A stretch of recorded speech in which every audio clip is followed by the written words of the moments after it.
Everyone, समग्र शिक्षा में आप सबका स्वागत है। हम पढ़ रहे थे प्लेटो के साम्यवाद के सिद्धांत, जिसमें यह चौथा वीडियो है। आज हम पढ़ेंगे प्लेटो के साम्यवाद की विशेषताएं, पत्नियों के साम्यवाद को प्रतिपादित करने में प्लेटो का उद्देश्य और प्लेटो के साम्यवाद की कुछ आलोचनाएं।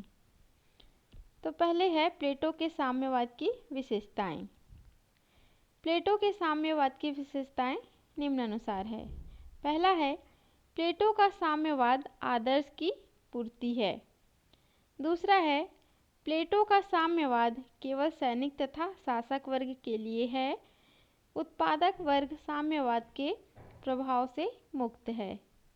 तीसरा है, प्लेटो का साम्यवाद अभिजाती वर्गीय साम्यवाद था। चौथा है, प्लेटो के साम्यवाद का स्वरूप तपस्यात्मक है।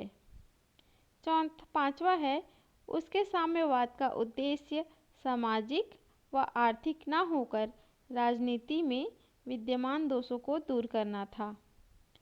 प्लेटो के साम्यवाद का उद्देश्य स्वस्थ एवं योग्य संतान की उत्पत्ति करना था, जिससे सुदृढ़ एवं आदर्श राज्य का निर्माण हो सके।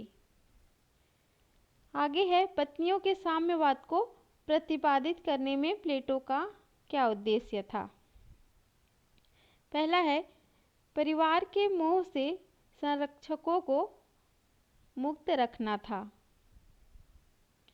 नारी जाति की स्वतंत्रता के उद्देश्य से भी प्लेटो ने पत्नियों के साम्यवाद का समर्थन किया। उत्तम एवं योग्य संतानों की दृष्टि से भी प्लेटो ने पत्नियों के साम्यवाद का समर्थन किया। तो ये थे पत्नियों के साम्यवाद का उद्देश्य। आगे है, प्लेटो के साम्यवाद की सामान्य आलोचनाएं। प्लेटो ने अपने साम्यवाद में शासक वर्ग एवं सैनिक वर्ग को उत्पादक वर्ग के अधीन कर दिया है। आर्थिक आवश्यकताओं की पूर्ति के लिए उन्हें उत्पादक वर्ग पर निर्भर रहना पड़ेगा। इस कारण शासक वर्ग उत्पादक वर्ग की गलत बातों को भी सहन करेगा। इससे भ्रष्टाचार की नीति को बढ़ावा मिलेगा। एक ऐसे शासक वर्ग की कल्पना नहीं की जा सकती जिसका अपना कुछ भी ना हो, ऐसा कहकर उनकी आलोचना करते हैं। प्लेटो का साम्यवाद नकारात्मक है। बार्कर का कहना है, प्लेटो की साम्यवादी व्यवस्था एक ऐसी धारणा है जिसका समाज की आर्थिक व्यवस्था से कोई संबंध नहीं है। वह उत्पादन की व्यक्तिवादी व्यवस्था को वैसा ही छोड़ देता है और एक भी उत्पादक वर्ग को स्पर्श नहीं करता। प्लेटो ने अपने साम्यवाद में स्त्रियों के स्वाभाविक गुण मातृत्व की उपेक्षा की और कहा कि यह गुण माता के अलावा कोई नहीं दे सकता। स्त्री एवं पुरुष में लिंग का अंतर तो होता ही है, गुणों का भी अंतर होता है। स्त्री कोमल दयालु होती है, जबकि पुरुष कठोर और शक्तिशाली होते हैं। प्लेटो की अस्थायी विवाह की योजना भी उचित नहीं है।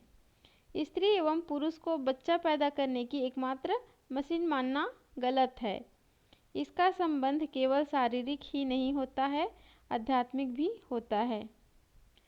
प्लेटो ने परिवार के महत्व को भुला दिया है, जबकि परिवार मनुष्य की प्राथमिक पाठशाला होती है।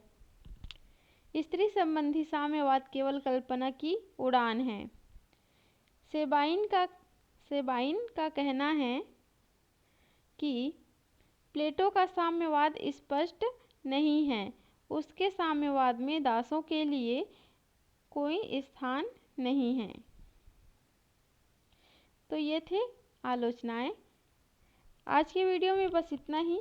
आगे ये तो प्लेटो के साम्यवाद का सिद्धांत था, ये हमारा आज कंप्लीट हो गया। आगे हम पढ़ेंगे प्लेटो के न्याय सिद्धांत।